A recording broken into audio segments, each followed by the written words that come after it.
Hi everyone, welcome back to English 216. This is for our class for Wednesday, February 14th, Valentine's Day. Happy Valentine's Day. So, what we are doing is transitioning from the film that we've been watching, Citizen Kane, into short story, which is the continuation of our fiction section. I also wanted to talk about your first paper as well. So, as you know, you watched Citizen Kane and you also saw the film critic Roger Ebert's response on Citizen Kane. As far as I'm concerned, that's probably one of the best reviews of Citizen Kane, literally going through it scene by scene, shot by shot. And this is just a surface level interpretation of the film. So, this gives you an idea of its complexity. And it's one of the ways I think that you can think about cinema from an academic perspective. How would you read a film, in effect, much like you would read a piece of literature? And Roger Ebert talked a good deal about some of the cinematic elements of the film, things like cinematography. So it really was ahead of its time in many ways. And many of the elements that we've come to expect in terms of cinema are things that were pioneered in Citizen Kane. And obviously, they didn't have the technology that we have today. So things like deep focus, for instance. So having everything in focus within a frame, which we take for granted nowadays, is something that would have been very difficult and very unusual. Or showing ceilings in a scene, which again seems to not be necessarily too complex, but at the time it was particularly complex. Thinking about things like the musical score, which helps to establish the mood or the tone of the film.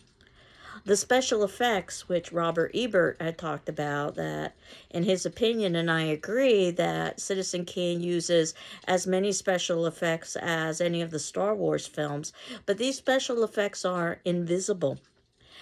Just think about some of the ways that we see the film utilize things like matte drawings, for instance, to try to give us the sense of reality.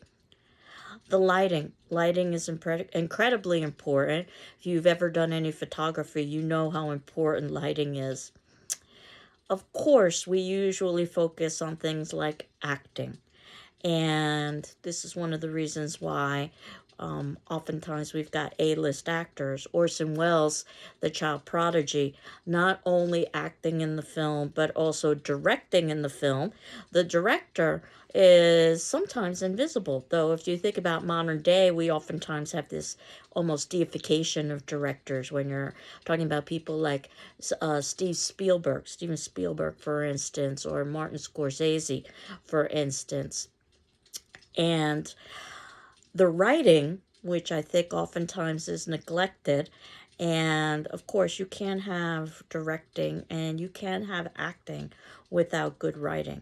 And Orson Welles is also responsible for the writing, though, as we saw in the documentary, The Battle Over Citizen Kane, that he shares writing credits with Mankiewicz, and Mankiewicz was a friend of William Randolph Hearst, or at least William Randolph Hearst's mistress. And Mankiewicz had all kinds of insider information so that when he created his fictional screenplay, obviously it was, for anybody reading it or watching it, not really that fictional at all. It was very much based on William Randolph Hearst. And that was one of the reasons why the film was so controversial, because Hearst was an incredibly powerful man at the time. And as the documentary had discussed, the line that was probably crossed was portraying Hearst's mistress in such a negative light in the film. And Hearst made it his lifelong mission to destroy Orson Welles, and he was able to do so, but he was not able to destroy the film, luckily for us. Things like editing, and that oftentimes is invisible as well, but the editor is so important in terms of the storytelling. The pacing, the way in which the story moves forward in terms of time. set design, sound, which is separate from musical score, sound effects, makeup, and again, revolutionary for the time in the way that these actors were aged. And considering how old this movie is, I think that the aging and just the makeup holds up quite well. The costuming, and this film has it all. And that said, when I think about a scene that's the perfect scene, I wouldn't necessarily think about Citizen Kane. In fact, what I think about is a television show that was and is on Netflix, Stranger Things, one of my favorites. And if you look at the notes below, underneath the perfect scene, which is the first point, for cinematography, score, special effects, lighting, acting, directing, writing, editing, pacing, set design, sound, makeup, costuming, I have a 4-minute clip that I encourage you to watch from Stranger Things that I think is indeed the perfect scene. I know that when I first saw it, I thought this is it, the perfect scene. Now, of course, it may not make a whole lot of sense out of context. Stranger Things is a serial that's been going on for several years now, but the scene that you watch, if you decide to watch it, is really a metaphor for depression and for suicide. I don't know if you're a Stranger Things fan and you realize that when you watch this particular scene. So, all of this leads to your having to do some academic analysis, whether you do it on Citizen Kane or you do it on one of the upcoming short stories in our fiction section. So that would be our first formal paper. And I have uploaded our paper topics onto syllabus and other documents folder so that you can access that, but I'm going to review it now. That paper number 1 is going to be due by the 13th of March, which is a Wednesday. That's immediately before spring break. And I chose this date because it's approximately halfway through the semester. So I'm hopeful that by halfway through the semester, you would have submitted in a formal writing assignment. That's not to say that you couldn't submit in paper number 1 after that date. But if that date has come and gone and you have not submitted in paper number 1, you definitely want to talk to me and let me know what's going on. I think of my paper assignments as having rolling deadlines. So basically, at any point starting now, you can submit in paper number 1. I encourage early papers. And keep in mind that everybody has the option of rewriting the first paper. So I will evaluate that first paper for grammar, mechanics, and content. Put a letter grade on it. If you are content with your grade at that point, once I return it to you, you're done. But if you would like to earn a higher grade, you can take my comments into account, and certainly you can have a meeting with me if you'd like further direction. You get the higher of the 2 grades, and your revision would be due by the ending of the semester, so you have a good amount of time to do it. So I think of your first paper as a kind of learning exercise. Now, your second paper, which will be due on our next unit, which happens to be drama, won't be due until the very ending of the semester, and that's deliberate so that you have enough time to read and watch all of the dramas, and that probably means that you would not have time to do a revision because it's due at the ending of the semester. That's it. You should have already learned how to write a paper through the experience with writing paper number 1 because the assignment will be very similar for paper number 2. The difference would be just that you're writing on a different text. What you're going to be asked to do is to write a critical paper, which means you're not using outside resources. You're relying on your own interpretations.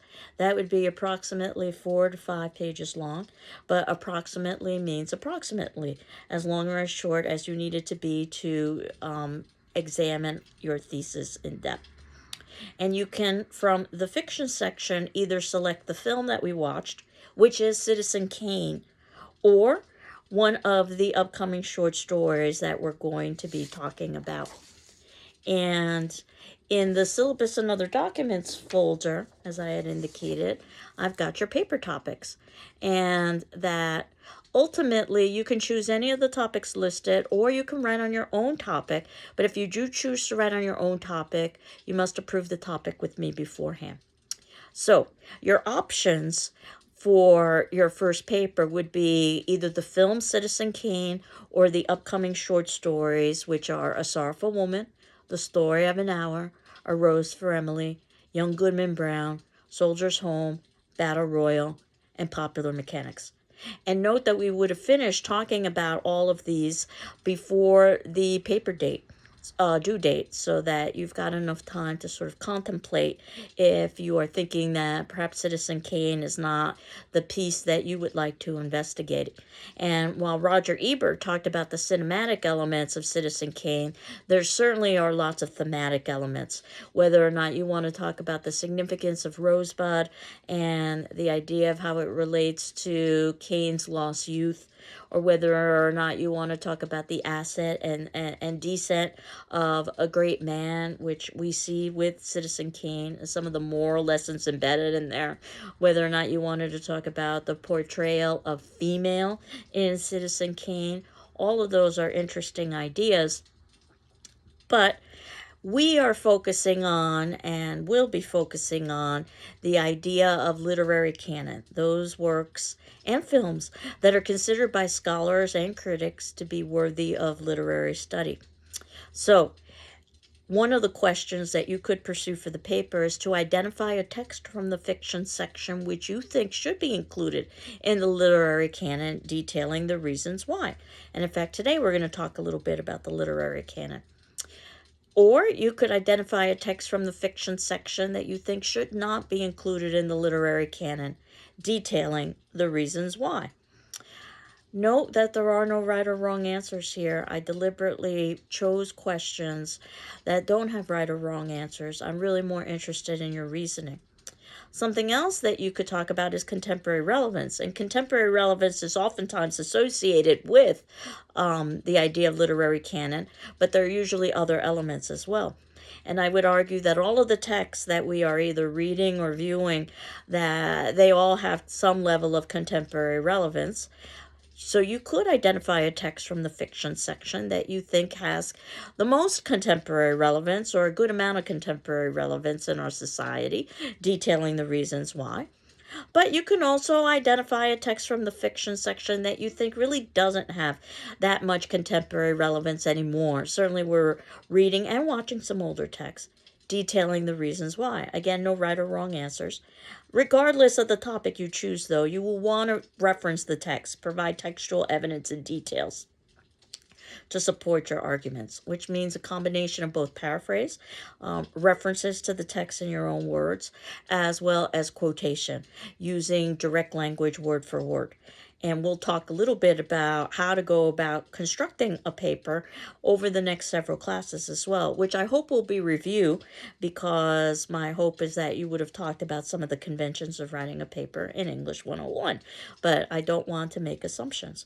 And you'll notice that in your paper topics, at the very bottom, I've put a good question to ask yourself when you are writing a paper or reading someone else's writing is, and I opened up my quotation marks, which is the convention you use when you're using somebody else's language, have I, and then in square brackets, which is the convention that we use when you are inserting your own language into a direct quote, or has the author, I close my square brackets, said this as clearly, concisely, believably, or gracefully as possible. I close my quotation marks, which is the convention we use to indicate when we're done with a quote. And then using the MLA system, the Modern Language Association system, what we do is, and this is the system you use for the humanities, this includes languages, is immediately following the quote. It doesn't matter if you're done with your sentence or not. Immediately following the quote, you put a set of parentheses. And within those parentheses, you put the least amount of information necessary in order to indicate where that quote comes from. The least amount of information is probably a page number.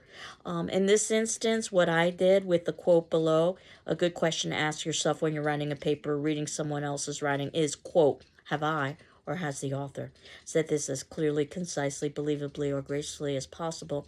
I've put the author's last name and the page number. If this were an academic paper, you would have a works cited page at the ending of the paper that would list all of the authors in alphabetical order, and you would find the relevant author, and then you would find all of the detailed information about the website or the text or the newspaper article, whatever the case may happen to be. so that you as a reader could verify the original quote if you so wanted to by going to the original source and comparing and contrasting. Not that most readers would do that, but again, you want to be able to be transparent and accountable. And you can see that immediately after my quote, I have my end punctuation. So those are the conventions for quoting. I hope this is sounding a little bit familiar. We will review this as well when we talk about quoting for papers. So the idea of saying something clearly, concisely, believably, or gracefully as possible. The biggest piece of advice I can give you is to start early and to write in drafts and stages rather than trying to write just a few hours before the paper is due. Trying to write the perfect first sentence is usually a complete waste of time. Try to generate ideas, then put it away, let it percolate for a while, even a couple of days if you've got enough time. Then go back to your ideas and try to organize them in some sort of chronological order, deleting the ideas that don't seem to necessarily be workable. And then put it away and let it percolate for a bit. And then begin to construct sentences and paragraphs around those ideas, inserting quotation when appropriate to support your position. Basically, I'm paid to take the opposite viewpoint of whatever it is you are presenting. So if you want to make an argument, you have to think of yourself almost like an attorney presenting an argument to a judge. And a good attorney can argue either side of the case, innocent or guilty. With the same pieces of evidence, the attorney just picks and chooses which pieces of evidence would make their case strongest. And then, of course, the judge would make a decision based on the presentation of the evidence. It doesn't matter what the judge thinks, what the judge's biases is or are. And that said, that's the way the justice system should work, and certainly that's the way evaluations of the academic papers work, that you need to provide enough evidence in order to be able to support a position. So if you say that Citizen Kane was basically suffering from his lost childhood, I'll say, no, he wasn't. Even though I've already admitted this in class, your job is to basically provide enough evidence so that I can get to the conclusion, or any reader can get to the conclusion that, yes, this seems to be a possibility. Not even a probability, just a possibility. Or as I had a wise professor in college once say, there are no right answers in literature, but there are some wrong ones.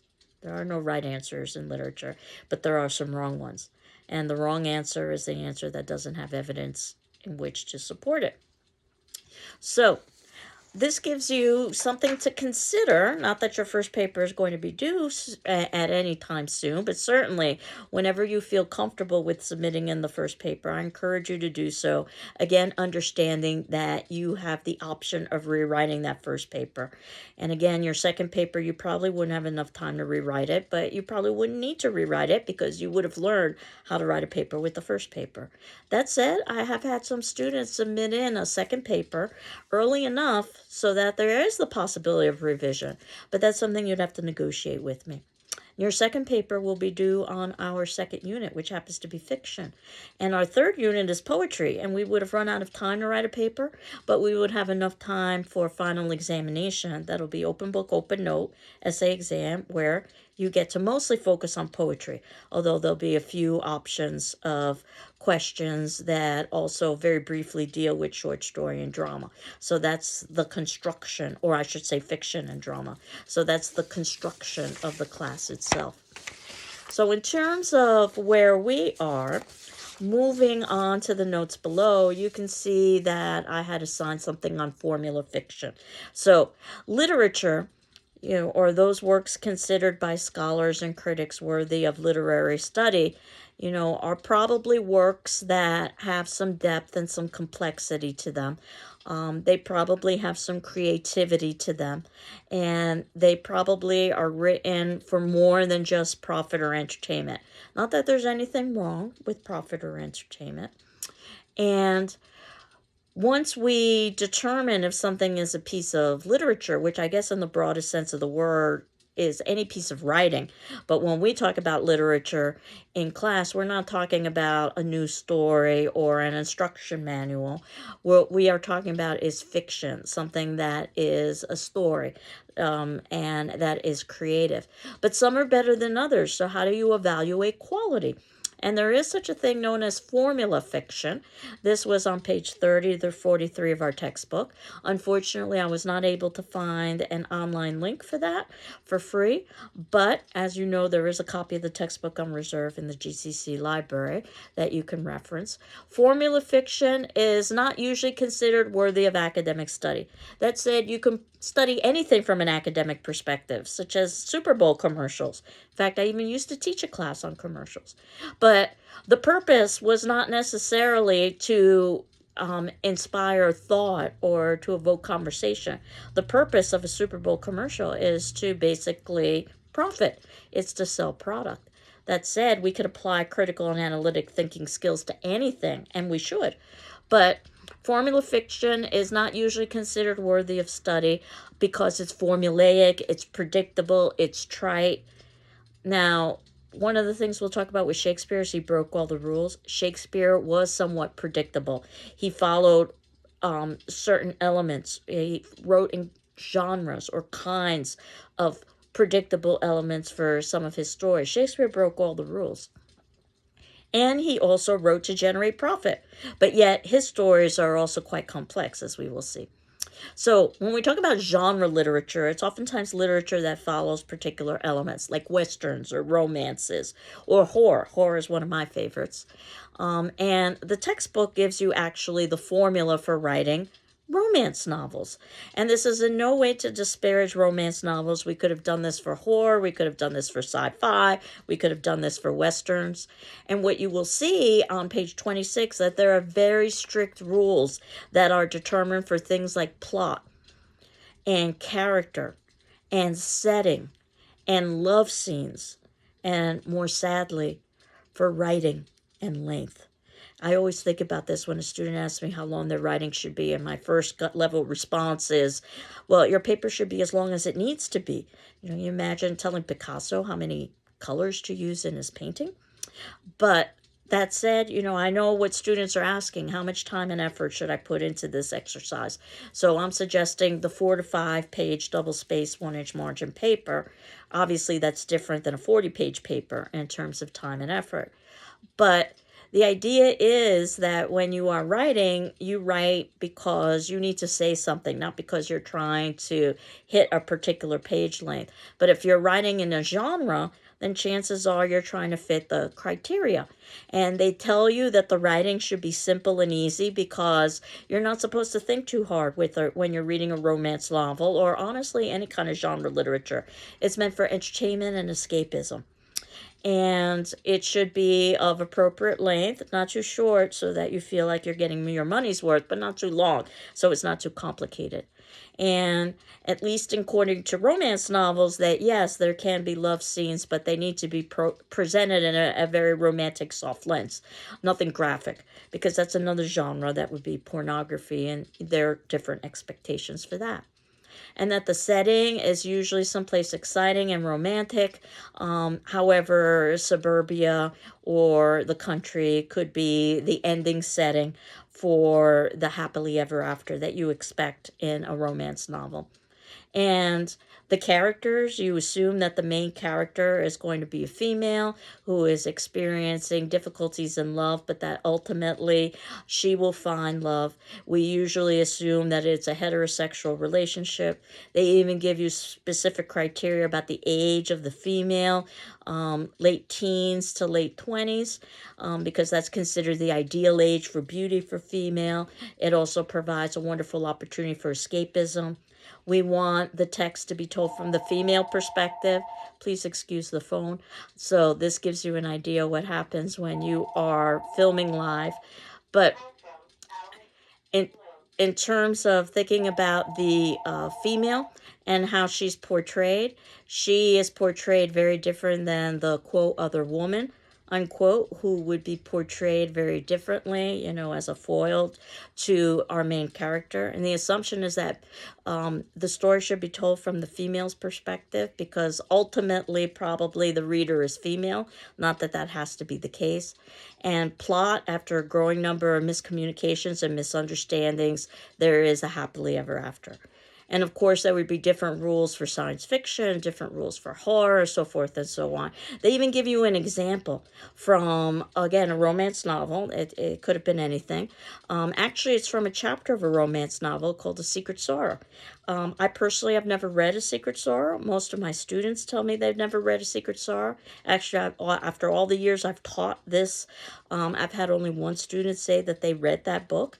But we are given chapter 11. And in fact, what we are able to do is get a very brief summary of the first 10 chapters so that we can dive straight into chapter 11 and understand everything. This is problematic.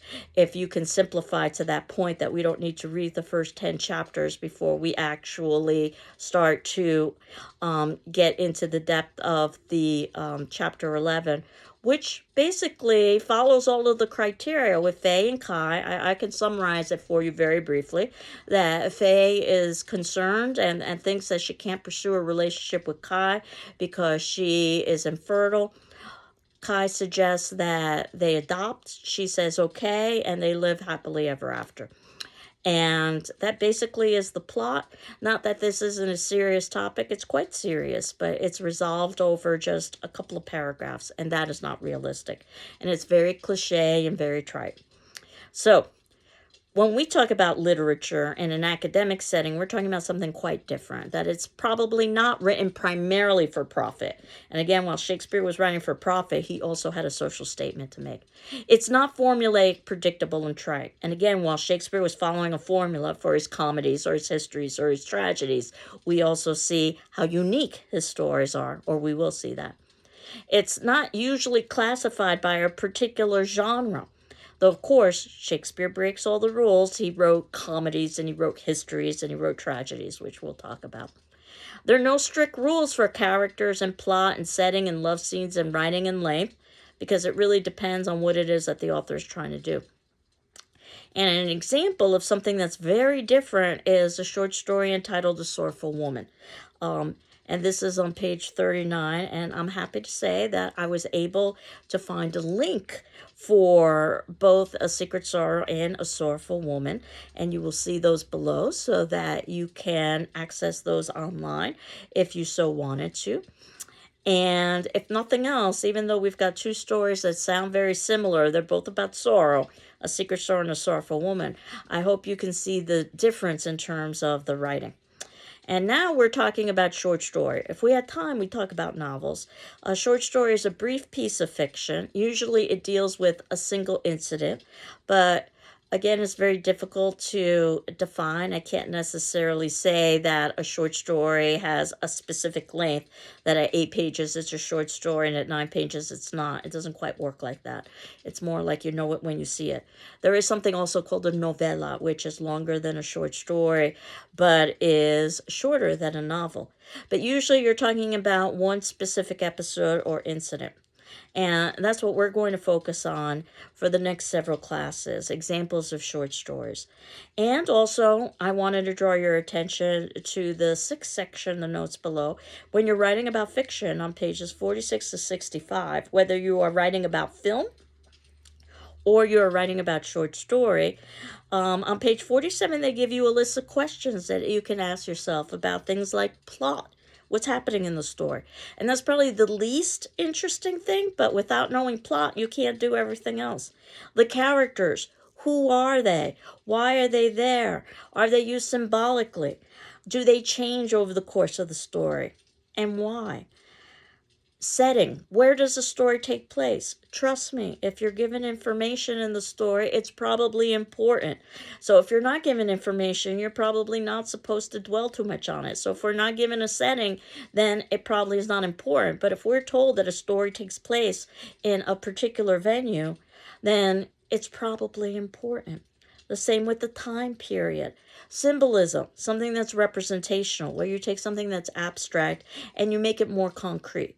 Something like patriotism, which is symbolized through the concrete symbol of a flag, something that can be touched, something that can be sold, something that can be seen.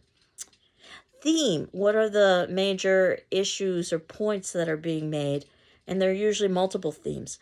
Style, So this is in relation to diction. What kind of language is the author using and why? The tone, is it happy? Is it sad? You probably noticed that Citizen Kane, as Roger Ebert had talked about, utilizes a lot of different genres. So it's really brilliant in that way, in that we see comedy and we see romance and we see tragedy and we see even shadow play. We see a little bit of everything. Irony, the exact opposite of what's expected, but with a twist. So it's ironic, for instance, I believe this is the example you're given in your textbook, that a firehouse would experience a fire. You wouldn't expect that necessarily. And even critical strategies. You'll remember that at the beginning of the semester, we talked about different lenses you could use to interpret a piece of literature so that you could view it from, let's say, a gender perspective. So now you're thinking about how gender is portrayed. Or perhaps you're looking at it from a psychological perspective.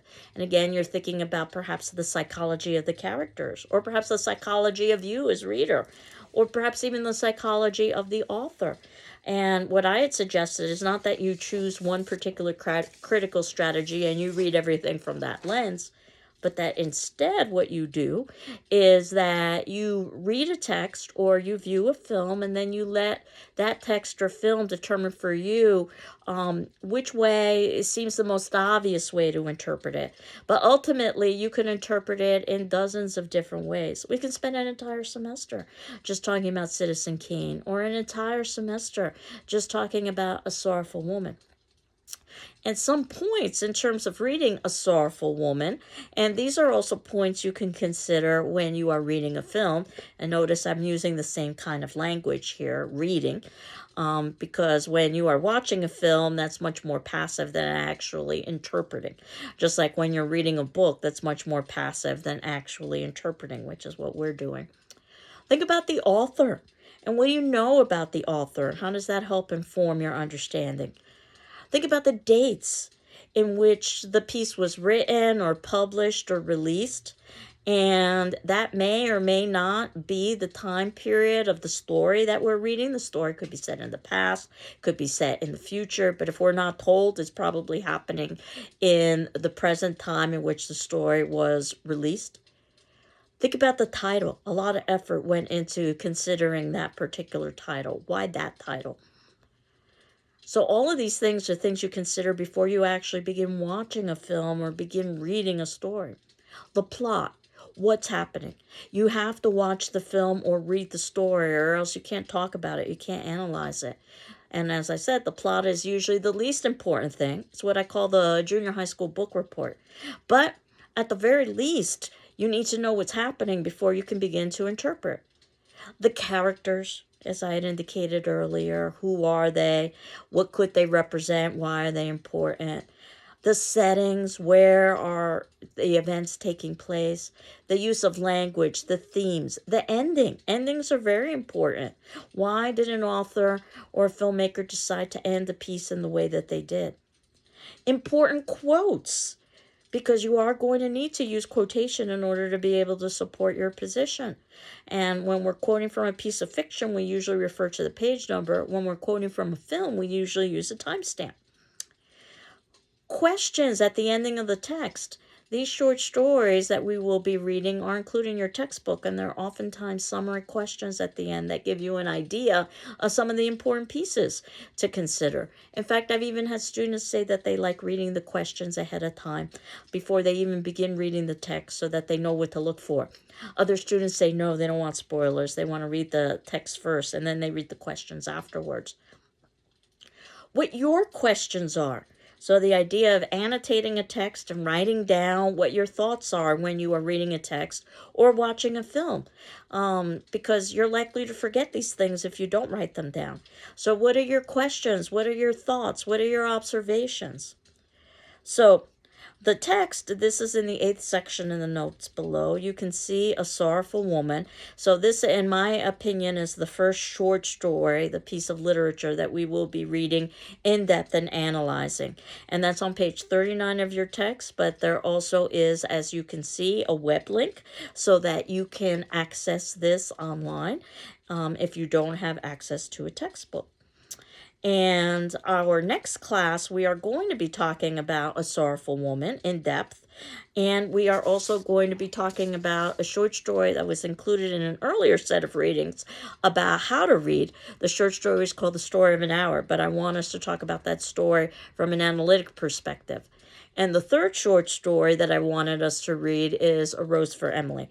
And you can see in the notes below, and this is in the 9th section, that I've included web links to all of those, and as well as the page numbers.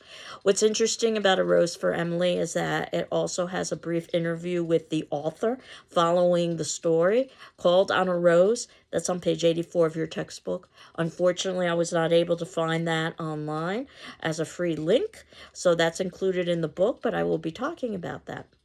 So, what's left is our discussion forum response, and this will be due on Friday the 16th. And again, if you need additional time, please let me know. I'll be happy to grant it to you. And it is about our first short story, now that we've spent some time talking about Citizen Kane. And it is about our first piece of literature, Sorrowful Woman. Why do you think A Sorrowful Woman begins with the opening statement, which is known as an epigraph, by the way, that reads, quote, "Once upon a time, there was a wife and mother one too many times." Once upon a time, there was a wife and mother one too many times. That's on page 39. And again, I'm asking, what do you think? Again, I'm not necessarily looking for a right or a wrong answer. I'm looking for you to begin to contemplate what things might mean as we continue next class talking about possible meanings for that opening and why that particular text, it lends itself very well to critical analysis in a way that A Secret Sorrow with Faye and Kai didn't. So I hope you're doing well. I'm doing well. And now is the time to begin reading short stories. I always suggest to my students, try to read ahead whenever you can, just in case. It turns out that we are not meeting this upcoming Monday because that's President's Day. I will post that on our Moodle site, so we will be talking about this in our next class on Wednesday. But it's always a good idea to read ahead. You never know if you are going to start to fall behind as the semester progresses, so you've got a little bit of a cushion. So I hope you're doing well. I'm doing well, and we will continue on next class talking about some short stories. Take care. Bye-bye.